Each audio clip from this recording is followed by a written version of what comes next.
Ok, du coup, je vous remercie à tous d'avoir répondu à ce sondage et ça me semblait important du coup de faire cette vidéo. Il y a de plus en plus de monde qui nous rejoint sur cette page Instagram. Et en fait, l'idée à travers ce petit question-réponse, l'idée c'est de faire un peu l'actualité de ce qui se passe dans ma vie de photographe, dans ma vie de vidéaste. Et j'avais envie de prendre le temps qu'on échange, vous et moi, que vous me posiez des questions. Que ces questions soient plutôt pertinentes, elles l'ont toutes été. Et l'idée du coup derrière ça, c'est de pouvoir vous apporter quelque chose à travers mon expérience en tant que photographe et vidéaste, mais aussi en tant qu'ancien commercial qui a pu développer très rapidement mon business. Donc voilà, merci beaucoup à tous et moi ce que je vous propose, c'est qu'on prenne un peu les questions au fil de l'eau, toutes les questions que vous m'avez posées. Je crois qu'il y en a entre 10 et 20. On va essayer d'y répondre à toutes et voilà. C'est parti. À quel moment quitter son CDI pour se consacrer 100% à la vidéo freelance? Alors ça, je dirais qu'il n'y a pas vraiment de bon ou mauvais moment. C'est un peu le timing selon toi qui décidera en fonction de ce que tu as déjà fait, de ce que tu as déjà vendu, si tu as déjà eu des premières expériences en tant que photographe et vidéaste qui vont un peu le décider. Si tu es en CDI et que tu as la chance de pouvoir du coup travailler, donc avoir un parachute financier grâce à ton salaire qui du coup subvient à toutes tes factures, tous tes besoins, dans un premier lieu, je te dirais, garde-le et à côté, développe la photo et la vidéo jusqu'à ce que la photo et la vidéo, du coup, elles viennent pallier et compléter et même te rapportent beaucoup plus que ce que tu gagnes dans ton poste actuel. Je vais te raconter mon cas.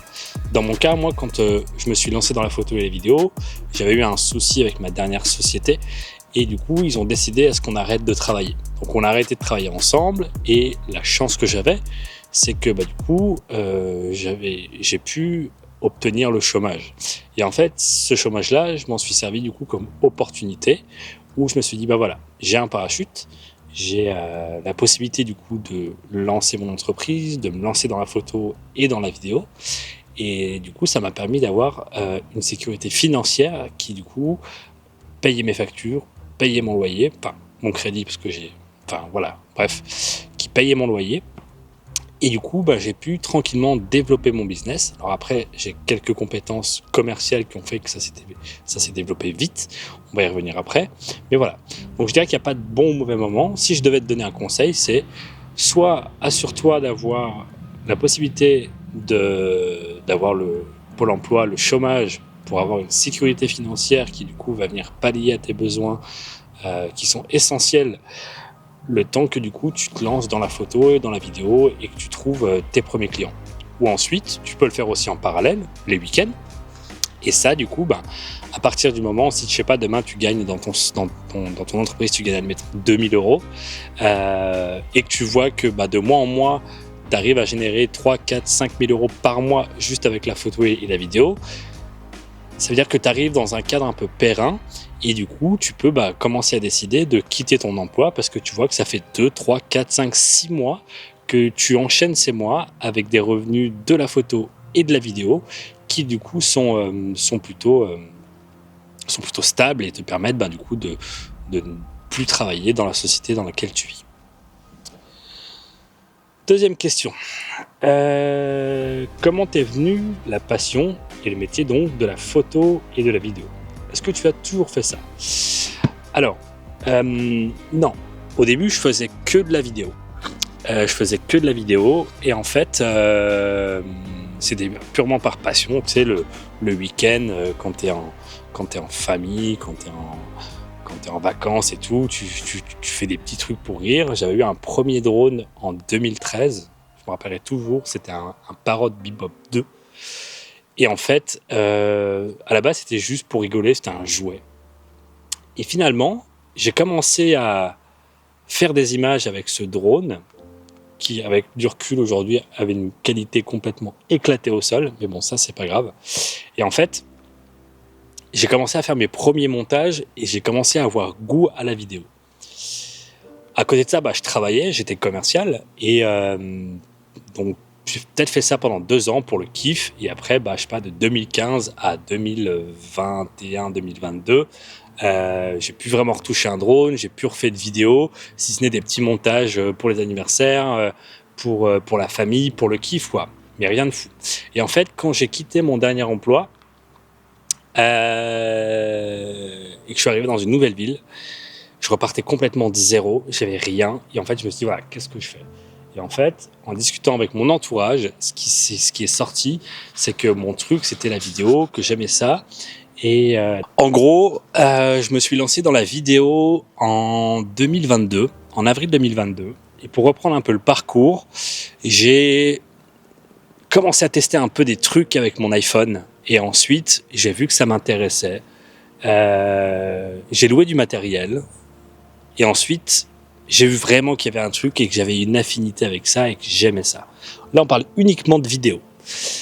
Ensuite, j'ai commencé à vouloir faire ça, à essayer de le développer. Donc, après avoir loué le matos, j'ai commencé à me créer un portfolio avec différents thèmes, de l'événementiel, de l'automobile, de l'event, une boutique à Fontainebleau avec Lausanne, que je remercie, et grâce à qui j'ai pu avoir mes premières images et ce qui m'a permis du coup de pouvoir en arriver là où je suis aujourd'hui, de voyager dans plein de pays. Bref, on va pas épiloguer là-dessus. Donc j'ai fait mon portfolio et ensuite, une fois que mon portfolio était fait, j'ai commencé tout simplement à diffuser ce que je faisais, à en parler à mon entourage. Alors j'ai très vite trouvé des contrats, j'ai très vite vu qu'il y avait quelque chose et en fait je me suis tout simplement dit qu'il fallait que j'aille un peu plus loin dans mon apprentissage parce que tout ce que je savais c'était purement comment dire, c'était juste de la passion finalement. J'avais pas de pédagogie, j'avais pas les codes. Quand tu me parlais de 4K, de 1080, de framerate, de balance des blancs, d'ISO, tout ça, pour moi c'est du chinois. Donc ce qui s'est passé c'est que j'ai cherché un peu des formations et en discutant avec un autre vidéaste, il m'a dit écoute, moi j'ai pris la formation de JC Pierry qui est vachement cool et donc je me suis dit vu que ça faisait quand même un certain temps que je travaillais en France, on a tous le droit à des CPF, donc on cotise. Pour ceux qui regardent cette vidéo qui sont pas français, on cotise en fait tous les mois chez nos employeurs à un petit montant qui lui nous permet qui est mis sur un compte et qui lui nous permet de pouvoir faire des formations quand on en a besoin. Donc j'ai utilisé mes CPF pour faire la formation de JC Pierry et au-delà de la formation en tant que telle, je cherchais quelqu'un qui avait une vision un peu similaire à ce que moi je recherchais et ce que je voulais faire. Et pour le coup, JC avait un format de formation qui était plutôt cool, une vision qui était plutôt cool et j'ai pris sa formation et très vite j'ai appris les codes et j'ai développé ma vision et ensuite, vu que je savais déjà trouver des clients, on en parlera plus tard aussi, j'ai été chassé, j'ai fait mes images et j'ai développé mon réseau. J'ai juste vu que la caméra est à peu près à 15 mètres de moi, que j'ai perdu le rec sur mon téléphone et je vais juste aller checker que ça rec toujours. Ok, ça rec. Maintenant, qu'est-ce qu'on va prendre comme question? On va parler d'autres choses, un peu alterner entre photo, business, tout ça. Ton prochain projet, un voyage est ouf. Alors là, des voyages et des projets, ça arrive à balle. Mon prochain projet pro, il est pas foufou. En gros, je tourne une pub pour une chaîne de magasins, des magasins du bâtiment, et je tourne à l'heure où on est. Là, on est le 19 août et je tourne le 3, 4, 5 septembre. Et je vais tourner à Cannes, à Nice et à Toulon. Et du coup, ce qui va être cool, c'est que l'équipe avec qui on va tourner est plutôt sympa. Et j'ai mon pote Ed, du coup, qui va venir me filer un coup de main. Alors, me filer un coup de main, je le paye, c'est pas gratos. Et du coup, Ed vient m'aider parce que du coup, on a besoin de plans en drone. Et clairement, il y a un des magasins. Alors, un des magasins, il est collé à l'aéroport. Donc, c'est-à-dire que t'as le magasin, t'as un mur et t'as la piste de l'aéroport à Cannes. Et le deuxième à Nice, on est collé à une prison. Autant te dire que en termes de voler avec des drones, il fallait avoir un max de choses. Et vu que je vais avoir beaucoup de choses à faire entre interviews, plan de coupe, faire un tas d'images dans des surfaces qui sont assez costauds, je vais avoir un petit coup de main. Donc pendant que moi je ferai les plans, notre ami Ed fera ses trucs en drone. Et ensuite, voyage. Alors, voyage, j'en ai plusieurs. Donc là, j'ai de prévu l'Islande que je vais booker. On va se faire un petit voyage entre potes. J'ai envie d'aller shooter en fait le mélange des sédiments du glacier d'Islande qui se mélange à la mer. C'est assez stylé, ça fait des couleurs vertes, tout ça, c'est vraiment trop beau. Et après, l'Islande, c'est connu. J'avais toujours dit que j'irais pas parce que tout le monde y va, mais finalement, c'est quand même une terre de malades. Et j'ai trop envie d'aller faire des photos et des vidéos là-bas. Les billets sont pas chers, mais d'ailleurs, tous ceux qui nous regardent et qui aimeraient venir avec nous en Islande, on va y aller en octobre. Ça va être trop, trop cool. Ensuite, prochain voyage, Bali, en octobre, novembre. Bon, ça, c'est du perso, ça va être très cool. Donc, je commence un peu à connaître Bali, si ce n'est qu'on va quand même bouger dans des endroits différents. Donc, il y aura des trucs cool à faire. Et après, alors là, je suis en discussion pour, donc rien de fait, mais je suis en discussion pour 2 voyages. Un Venezuela, un Colombie, avec une agence de voyage pour du coup aller créer du contenu. Que ce soit photo ou vidéo, et l'idée c'est de leur créer toute leur image, leur banque d'images, parce qu'à l'heure actuelle ils n'ont rien. Et après, la Norvège. Alors la Norvège, je suis un peu déçu mais un peu content à la fois, c'est que je partais en Norvège du coup pour aller plonger avec des orques. Et en fait il n'y a pas très longtemps, j'ai discuté avec une scientifique, je me rappelle plus le nom du truc, je sais plus ce que c'est, je vais mettre le lien en description. Bref, je discutais avec une scientifique qui me disait que de nager avec des orques, c'était très très mauvais pour eux. Donc j'avais mis en place pas mal de choses avec mes partenaires, avec l'AOA, avec Think Tank et un autre partenaire dont j'ai plus le nom qui fait des drones sous-marins pour aller filmer les orques. Et je vais tout annuler parce que du coup, je vais pas plonger avec les orques. Donc je vais quand même aller en Norvège, je vais quand même aller au Lofoten et je vais quand même aller voir les orques, mais je vais essayer de trouver quelque chose de plutôt éthique pour aller les voir. Je ne vais pas me retrouver sur un bateau avec 50 touristes et 50 bateaux pour aller les déranger dans leur espace naturel. J'aimerais bien trouver quelque chose où on est plutôt tranquille, on est plutôt seul, on est plutôt en immersion avec eux et pour éviter de les déranger. Parce que de rentrer sur leur territoire de chasse ou de sociabilisation, ça a un énorme impact sur eux. Et de ce que j'ai appris, c'est pas du tout ce que j'ai envie. Et après, là, toujours avec mon copain Canada Motoneige, on est en train de discuter gentiment pour l'année prochaine, pour voir ce qui est possible de faire. Donc Canada Motoneige et Bruno, j'attends toujours que tu me redonnes tes dates pour que je puisse venir te voir. Parce qu'il faut que je prenne des billets. Donc... give me des informations, please, pour que je sache quand est-ce qu'on tourne ensemble, mon petit. Ok, donc voilà, ça c'était pour les voyages. Puis après, après pour le reste, du coup 2025 arrive. Là, je vais en avoir presque un par mois et jusqu'à la fin de l'année. Et après, 2025, je compte bien de voyager, pareil, un peu tous les mois, trouver des. Là, je suis dans une démarche assez puissante depuis une semaine, c'est que je travaille beaucoup sur le voyage, sur mes clients, sur mes nouveaux clients pour 2025, ce sur quoi j'ai axé beaucoup mon business de l'année prochaine sur le voyage. Donc je démarche énormément d'agences de voyage, de marques de voyage, de choses comme ça pour aller un peu faire le tour du monde avec eux l'année prochaine. Donc là, pour le moment, ça se met en place, rien de fait, on verra bien. Comment trouver ses premiers clients ? Alors, ça va être simple et très clair. Tes premiers clients, ils se trouvent dans ton entourage. Tu as des amis, tu as de la famille, tu as des connaissances, tu fais partie peut-être d'un club de sport, tu fais peut-être partie d'une association, je sais pas. Et en fait, tous les gens qui sont autour de toi, il faut que tu leur parles, que tu leur dises ce que tu fais. Pour la simple et bonne raison qu'en fait, toutes ces personnes, en fait, elles bossent dans des sociétés qui sont de tailles différentes, certes, mais on est en 2024. L'image, les réseaux sociaux, la photo, la vidéo n'a jamais été aussi forte et abordable qu'auparavant. Et en fait, toutes ces personnes qui bossent dans des sociétés ont besoin d'images pour faire leur promotion. Même si ta mère ou ta grand-mère ou ta cousine sont dans des services qui n'ont rien à voir avec la communication, c'est ni plus ni moins que des personnes qui sont quand même dans des entreprises et qui peuvent parler de toi au service de com et au service marketing. Donc tes premiers clients, ils se trouvent là. Moi, mon premier client, c'était Sebago et Superga. Et je suis rentré chez Sebago et Superga grâce à une très bonne amie qui s'appelle Laetitia. Et Laetitia m'a fait confiance, m'a aidé à me lancer. Et ensuite, ma belle-sœur travaille aussi dans cette boîte. Et ensuite, c'est ma belle-sœur qui a continué du coup à travailler avec moi chez Sebago et Superga.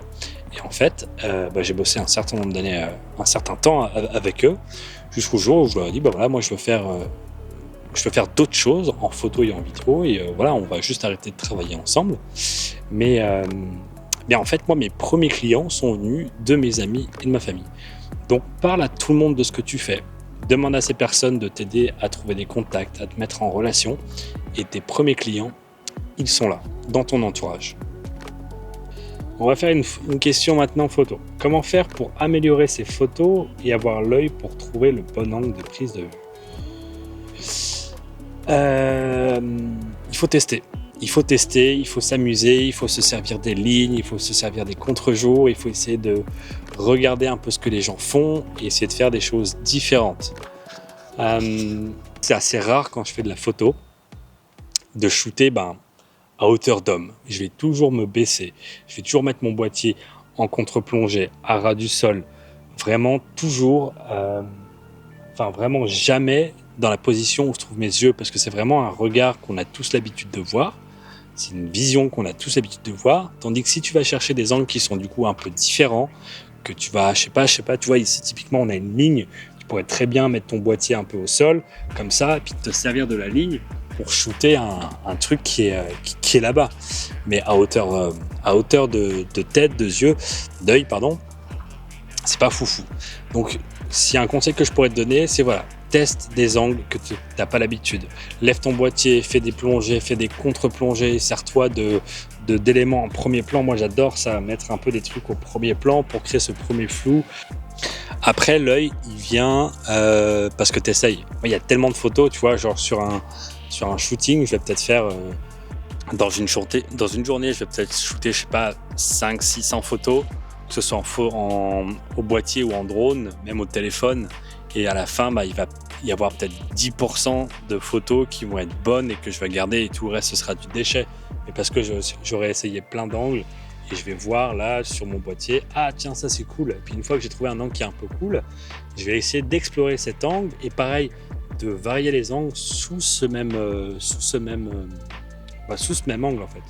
Quand tu es au sol, tu vas pouvoir essayer de tourner ton boîtier, de te mettre un peu plus à gauche, un peu plus à droite, de rajouter quelque chose au premier plan pour du coup apporter un peu d'originalité à ta photo et à ta vidéo. Et la vidéo, c'est pareil, il faut essayer plein de mouvements. Après, il y a plein de gars là qui font des vidéos sur YouTube, les 5 meilleurs plans, les 5 meilleurs cela. Donc, inspire-toi de ça. C'est pas les meilleurs plans, mais en tout cas, ça te donne déjà un peu des idées, ça te donne déjà ça va façonner un peu ton œil en essayant ces plans, ces idées, de voir ce qui est possible de faire. Et à partir du moment où tu vois ce qui est possible de faire, toi, ça va t'apporter un petit peu plus de curiosité et tu vas aller chercher des choses différentes. Puis tu verras qu'au final, ton œil, il va assez vite s'affûter. Et voilà. Prochaine question. On est sur quoi ? Alors ça, c'est fait. C'est un truc de ouf. Quand je fais une interview, un podcast, j'ai des crises de baillage, ça me rend ouf. Combien de temps pour en arriver ici ? J'ai mis 2 ans et demi. Alors j'ai travaillé fort. 2 ans et demi. J'ai commencé par la vidéo, comme je disais tout à l'heure, et la photo est venue par la suite. Parce que du coup, mes clients me demandaient assez régulièrement de la photo. J'en faisais pas, et j'ai vu qu'il y avait quand même un gros morceau que je perdais, et que ça pourrait être intéressant que je m'y mette. Donc je me suis entraîné. Et puis jusqu'au jour où je me suis dit, c'est good, vas-y, on va faire de la photo. J'ai dit à mes clients, c'est bon, maintenant je fais de la photo, on peut travailler. Puis du coup, maintenant ça fait 2 ans et demi que je fais de la photo et de la vidéo. Concrètement, j'ai mis 2 ans et demi à arriver là. 2 ans et demi à arriver là, en travaillant énormément, en travaillant les week-ends, en travaillant le jour, en travaillant la nuit, en poussant des portes et en forçant un peu les choses parfois. Mais 2 ans et demi, puis je pense qu'en 2 ans et demi, j'ai réussi à faire quand même... Je sais pas si ça peut paraître prétentieux ce que je vais dire, mais je voudrais surtout pas que ça soit. Je suis assez fier de tout ce que j'ai pu accomplir. Parce que mine de rien, en 2 ans et demi, j'ai quand même voyagé dans pas mal de pays. En Indonésie, en Asie, en Amérique latine, en Europe. et j'ai shooté avec plein de personnalités, j'ai shooté avec plein de monde, plein de marques, et c'est cool. Tu vois, il n'y a pas très longtemps, je regardais une vidéo de Charles Chilet qui du coup parlait de ses chiffres. Et en gros, ça fait je crois une dizaine d'années qu'il fait ça. Et il parlait de ses chiffres. Et en gros, les chiffres qu'il faisait en 10 ans, c'est ceux que j'arrive à faire moi en 2 ans et demi. Donc avec du recul, je me dis, tu sais quoi, tu t'en es pas trop mal sorti mon coco. Parce que réussir à faire ce que font les grands qui font de la vidéo depuis des années, du YouTube depuis des années, de l'influence depuis des années, en seulement 2 ans et demi, c'est pas mal. Donc j'espère que ça a répondu à ta question. Et voilà. En tout cas, si vous avez d'autres questions, il y avait cette boîte ouverte sur Instagram pour poser vos questions. Mais si vous en avez d'autres, ça peut être des thèmes de vidéos que je pourrais faire pour qu'on puisse échanger, des choses qu'on puisse aborder. Donc n'hésitez vraiment pas, s'il y a des points que vous voulez voir, que ce soit en photo, en vidéo, en matos, en business, à me le dire dans les commentaires de manière à ce que j'ai une référence, que je puisse répertorier tout ça et que je prenne le temps du coup d'en parler avec vous, quoi. Prochaine question, je vais aller refaire un check si ça rec. Allez, on continue. Le spot est plutôt pas mal ici, parce que du coup, on a le soleil qui est là, on a l'espèce de truc blanc là, qui plexiglas blanc sous bois, qui diffuse la lumière. Donc à la base, je voulais aller à un autre endroit, et finalement, ce spot est vraiment cool. Les lignes sont cool, c'est épuré, il y a un peu de vert, il y a un peu de gris, c'est plutôt bien. J'aime beaucoup ce spot. Je pense que je vais revenir ici pour faire des interviews. Bref, retournons à nos moutons. Par contre, je suis tout dégueulasse. Combien de temps pour aller ici? Ça, c'est bon. Comment cibler de potentiels clients et les approcher? Alors, comment cibler de potentiels clients? Déjà, il faut que tu te poses la question dans quoi tu veux travailler. Quel type de photo, quel type de vidéo tu veux faire? Est-ce que tu veux faire de l'automobile, tu veux faire du corporate, du mariage, du produit, du packshot? Déjà, détermine ce que toi tu as envie de faire. Tu peux avoir 1 ou 2 ou 3 produits ou spécialités différentes. Et ensuite, à partir du moment où tu as ta cible, que tu as déterminé ce que tu voulais faire, ça va déterminer ta cible. Tu veux faire du mariage, ta cible, c'est les particuliers. Tu veux faire du corporate, ta cible, c'est les agences d'événementiel, c'est les sociétés, c'est les sociétés qui font du team building. Donc voilà. Ensuite, pour les approcher, il n'y a pas 36 solutions, c'est un peu les mêmes que ce que je disais tout à l'heure. C'est que il faut un peu mettre le pied dans la porte et y aller. Tu vois, là je suis dans le cas où j'ai envie de changer les clients. Alors je veux pas supprimer les clients avec lesquels je bosse, mais en fait c'est juste que mon travail évolue, j'évolue, et en fait j'ai envie de faire du voyage. Donc on va prendre le cas, voilà. On est typiquement dans le cas de ta question. L'année prochaine, j'ai envie de faire que de la vidéo de voyage.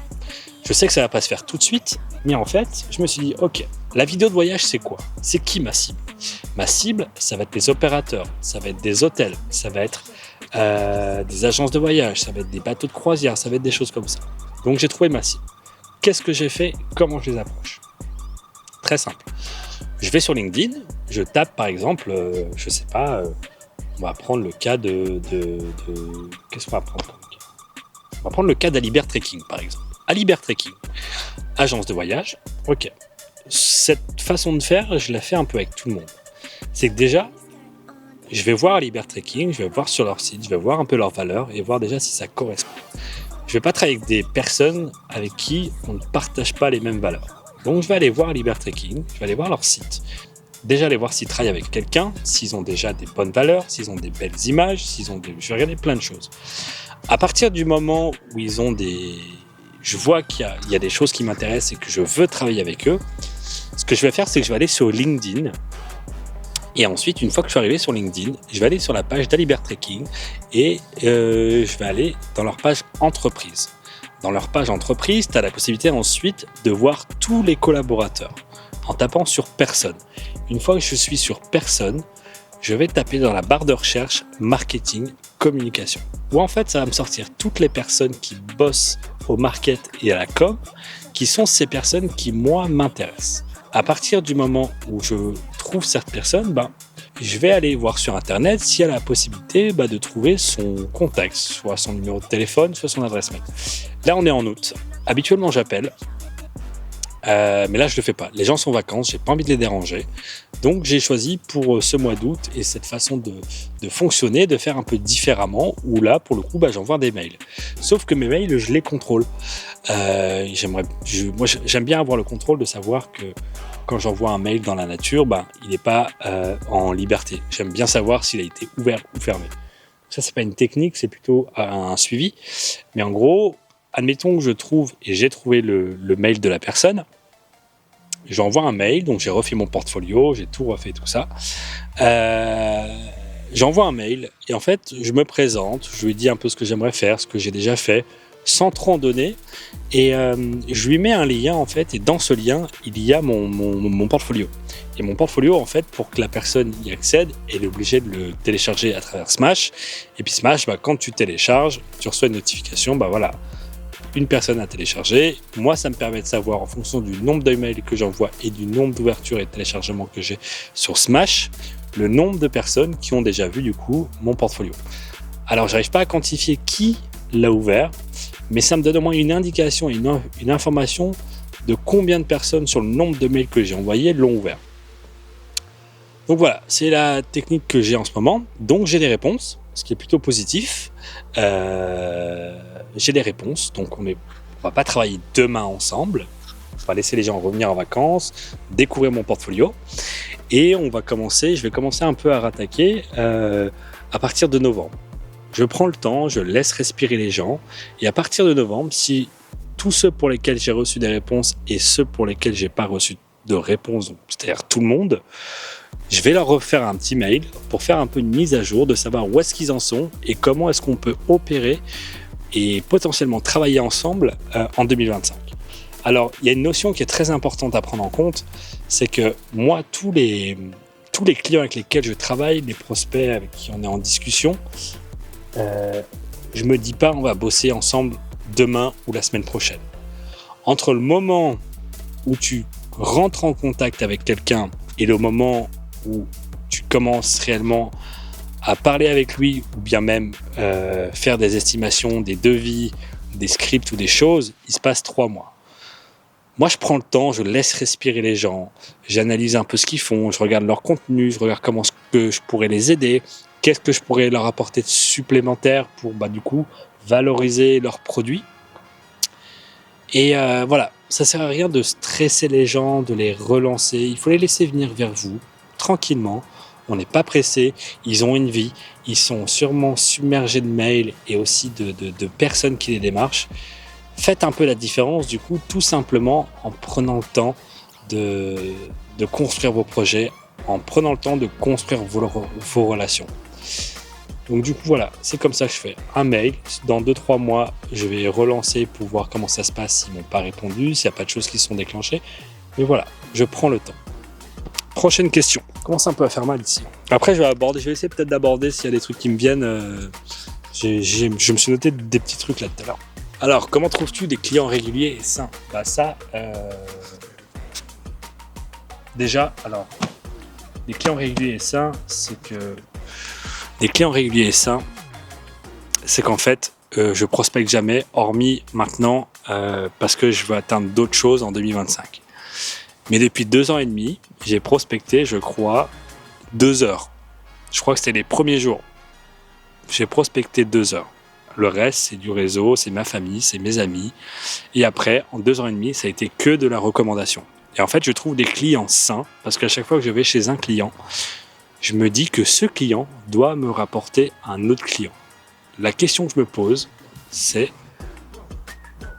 on va discuter avec des gens, je vais sympathiser avec des gens, et voilà, comment je vais arriver à trouver une autre personne avec qui travailler. Alors, c'est pas quelque chose que je m'impose. Je rentre pas en me disant, voilà, je suis chez un client, il faut que je trouve un autre client. C'est des choses qui se font naturellement parce que les gens, on discute ensemble, je suis sympa.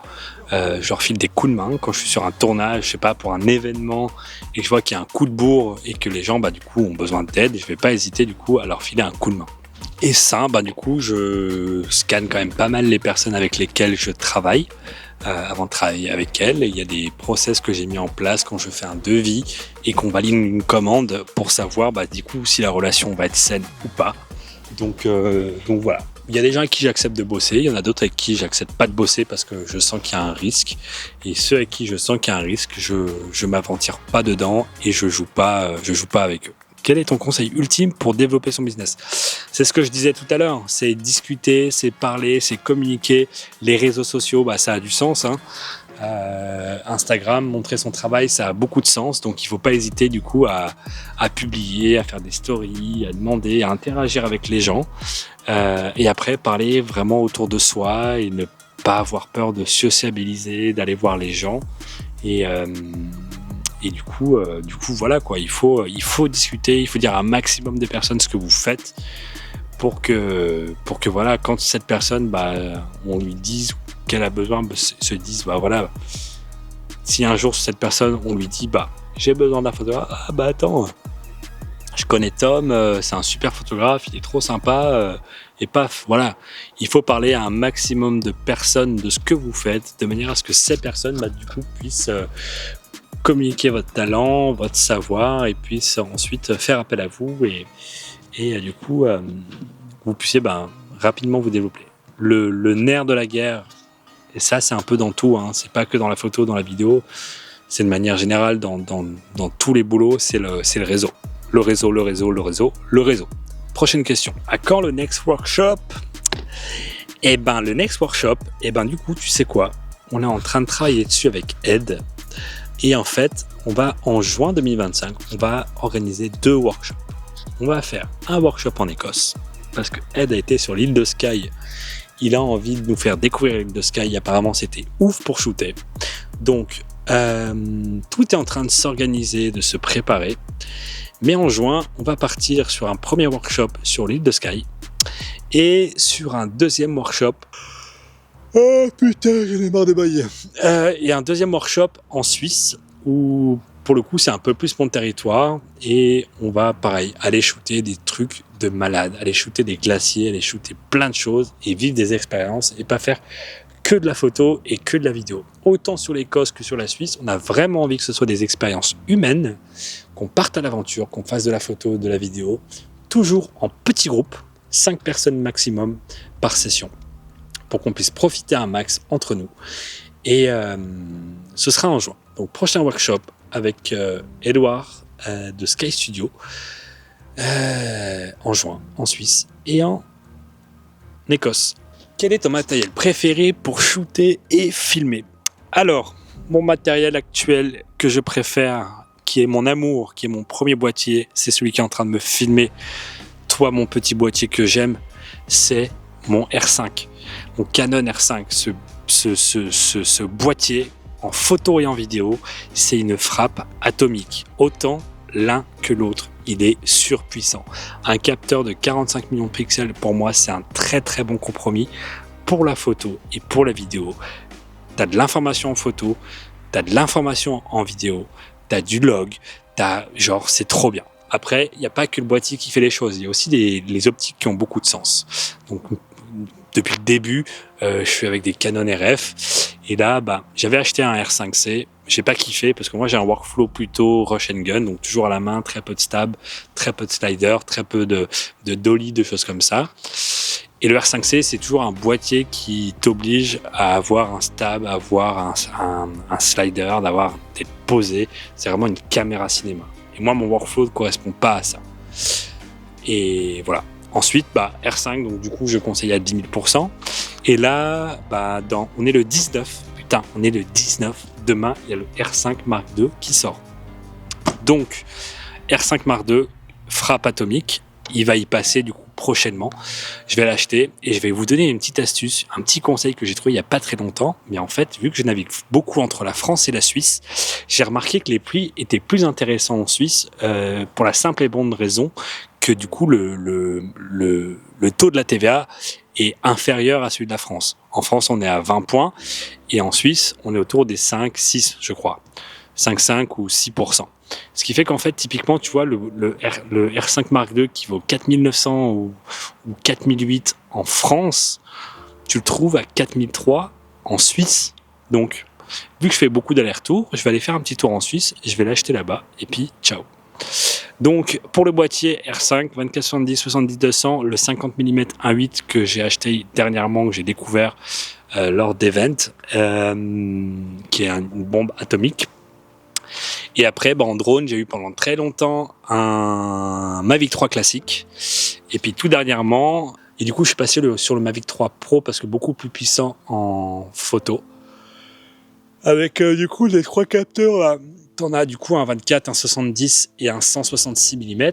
Donc le 24 est à 24 millions de pixels de mémoire, si je dis pas de bêtises. Le 70 est un 48 millions de pixels, donc bindé, donc le binding chez les capteurs, c'est tout simplement de la recopie. Alors on va décrasser un peu le mot, hein. C'est scientifiquement parlant, c'est pas ça, mais en gros ça te refait de la copie de pixels pour avoir beaucoup plus d'informations dans ton image. Et après le 166 mm, très cool, pareil, qui est en 20 millions de pixels. Et ce qui est cool avec ce drone, c'est qu'en photo, vidéo, c'est de la tuerie. Et mine de rien, le 70 mm et le 166 mm, quand tu fais des plans, ça a tout de suite son petit truc en plus. Ça te fait ces petits parallaxes là avec l'arrière-plan qui défile beaucoup plus vite et c'est vraiment vraiment stylé. Donc c'est vraiment un bon drone. Là, je sais que DJI du coup est sur le coup avec leur nouveau bébé qui vont sortir prochainement. Et je sais pas ce qu'ils peuvent faire de plus en vrai, hein, parce que je sais pas, de la 5K, du 4K 120, du log, du 422 10 bits. Il y a un moment, qu'est-ce que vous voulez faire de plus les gars sur des catégories de drones comme des Mavic quoi. Je sais pas. Mais voilà, en tout cas, je conseille ce drone, le Mavic 3, qu'il soit classique, ciné ou pro. C'est des super drones et vraiment, ils sont trop trop cool. Dernière question de Justin Castanet. Des niches peu exploitées que tu conseillerais drone cam. Alors, il n'y a pas de niche. Au contraire, moi, tu vois, alors il y a 2 écoles. Il y a l'école de... Il y a 2 écoles. En fait, moi, l'avis que j'ai là-dessus, c'est que si tu t'enfermes dans une niche, c'est un peu dangereux. Je vais te reprendre le cas du Covid. Imagine-toi, t'es photographe ou vidéaste et tu fais que des hôtels, tu fais que des magasins, tu fais que des trucs en relation avec ce qui a fermé. Et pendant le Covid, tout a fermé. Si t'as niché dedans, t'es perdu. C'est la fin du game. T'arrêtes de bosser, tu ranges ta cam, tu revends ta cam, c'est terminé. Moi, je te déconseillerais vraiment de t'enfermer dans un truc et je te conseillerais vraiment, pour le coup, d'essayer de faire un maximum de choses. Alors, maximum de choses, oui et non. Essaie de faire des choses, plusieurs choses, même si elles sont complémentaires. Essaie de faire plusieurs choses de manière à avoir plusieurs talents, plusieurs possibilités et du coup d'avoir du coup de la flexibilité si demain on se retrouve de nouveau avec une pandémie et que le monde s'arrête, t'auras plusieurs secteurs d'activité et du coup tu pourras trouver du boulot quoi. Ne t'enferme pas. Une niche, c'est un mauvais dos. Moi, je m'étais noté des trucs. Je vais reprendre mes notes. Alors, aux débutants qui se lancent, aux mecs qui font des vidéos pas chères, j'ai envie de vous donner un conseil. Quand des influenceurs vous appellent et vous disent « Ah, j'ai besoin de photos, j'ai besoin de vidéos, par contre, j'ai pas de budget. » Première chose, ils ont tous du budget. C'est juste que c'est des ratons et qu'ils veulent pas en donner. Ok ? J'ai eu le cas quand je me suis lancé. La deuxième chose, quand ils te disent « Ça te fera de la visibilité », c'est des conneries. C'est la plus grosse connerie du monde. J'ai shooté avec plein de personnes qui avaient des centaines de milliers d'abonnés. Ça m'a jamais rapporté un abonné. Ne croyez pas ces conneries. Typiquement, alors tu vois, je bosse avec Mathieu Forget. Mathieu Forget, il a plein d'abonnés. On bosse ensemble. Il a du budget, il nous paye. C'est un mec ultra réglo, il est cool. Mais quand ils nous publient sur des posts qui font le tour du monde, clairement, ça fait le tour du monde. Ça va dans tous les pays du monde. Ils travaillent pour Berluti, ils travaillent pour LVMH, je crois, ils travaillent pour plein de monde. Enfin, tout le monde voit nos noms, à Ed, à moi, à machin là. Ah putain, comment il s'appelle? Comment il s'appelle? Ben, Philippe, Ed, Philippe et moi, on bosse avec Mathieu régulièrement. Il nous poste, il nous publie, il donne nos noms régulièrement dans ses stories, dans ses posts. Même avec 400 000 abonnés, ça nous rapporte rien. Donc les mecs qui ont 20 000 abonnés, qui vont te dire ça te fait de la visibilité, ne t'en charge même pas. Ne bosse même pas avec eux, c'est des conneries. Bon, et ensuite je crois que c'est bon. Hein. Je crois que c'est bon. En fait, j'ai pas pris tant de notes que ça. Je pensais en avoir pris plus, mais non. En tout cas, voilà. Bon, j'espère qu'en tout cas, cette vidéo, question-réponse, vous a plu. Moi, j'ai eu du plaisir à la faire. Et ce que je vous invite vraiment à faire, c'est que là, je fais une vidéo YouTube parce que j'ai du temps. C'est le mois d'août, que je suis pas harcelé par mes clients. Et ça prend du temps, mine de rien. Ce que j'aimerais, c'est que j'aime pas faire comme tout le monde, là, faire du racolage pour appuyer sur la cloche, abonnez-vous, mettez des commentaires, mettez des likes. J'aime pas faire du racolage pour ça. Mais je vais quand même le faire, tout simplement. Enfin, non, je vais pas le faire. Vous savez quoi? Si vous le faites, ça m'encourage. Et si ça m'encourage, eh ben, je vais continuer à faire des trucs. Donc, si vous souhaitez vous abonner, faites-le. Vous n'êtes obligé de rien. Si vous voulez aimer ou ne pas aimer, libre à vous de le faire aussi. Par contre, ceux qui ont un intérêt et qui ont d'autres questions et des choses qui voudraient qu'on voie un peu plus en profondeur, je vous invite à me laisser un commentaire, comme je vous l'ai dit tout à l'heure. Moi, ça me permettra de savoir les sujets qu'il faut aborder. Donc, je sais pas d'importance, que ce soit de la photo, de la vidéo, que ce soit du business, que ce soit du matériel, que ce soit des partenariats, que ce soit du développement personnel. Parlons, je prends le temps et voilà. Donc voilà, en tout cas, merci beaucoup si vous avez regardé cette vidéo jusqu'à la fin, de l'avoir regardée. C'est rien que le fait de regarder une vidéo de A à Z me soutient. Qui après, voilà, si vous voulez vous abonner, tout ça, faites-le. Je vais essayer de sortir des choses, ça prend du temps. Mon planning est plutôt chargé avec tous ces voyages et tous ces projets. Mais dès que j'ai un moment, en tout cas, je le fais et ça me fait plaisir de le faire. Donc je vous remercie une dernière fois d'avoir regardé cette vidéo et j'espère vous dire à bientôt.